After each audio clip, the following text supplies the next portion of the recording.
Let's talk about what you have learned yourself in this 5 years about the impact of abuse on people. Has it changed you and your attitudes? It's changed it in a number of ways. The first one is a much greater understanding of the nature of actually the perpetrators. And without going into great detail, the perpetrators that many people think of as the old man standing in the corner who you can sort of distinguish is simply not true. In many of these cases, the perpetrators were the most charismatic, the most friendly. They had groomed not only the child, but they'd groomed the family, they'd groomed their fellow priests and brothers and nuns, they'd groomed their own communities. And we see that over and over again. And that's an insight that I've gained, that in fact you can't tell who's going to be an abuser.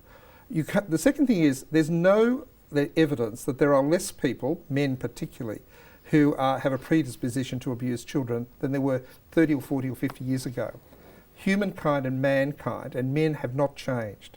So what you can't do is you can't predict who they'll be and you can't change people.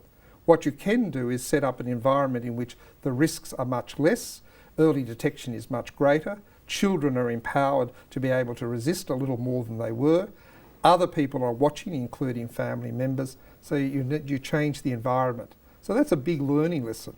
You can't pick, you can't change. What you can do is change the environment to create it safer. But the other great lesson was that for victims and survivors, the impacts are very significant and they're in many cases lifelong. It doesn't mean people are always in difficulties, but for people that have been doing quite well for 20 or 30 years, suddenly in middle age, there's a trigger, there's something that comes back and that impacts on them. So the notion that people move on from this is simply not true. The notion that time will fix things is not true. And the other learning is the actual event itself is not a predictor of the impacts that will take place. What do you mean by that? So what we saw is, in this case, that some people, say children who were touched up by a particular person, have had profound impacts. Now previously we would have said those impacts would have been associated with a very serious level of abuse, penetrative sex, for example. What we now see is even what previously people would have said was fairly low-level sexual activity can for some people have profound impacts right throughout their life. And that's something we just didn't understand.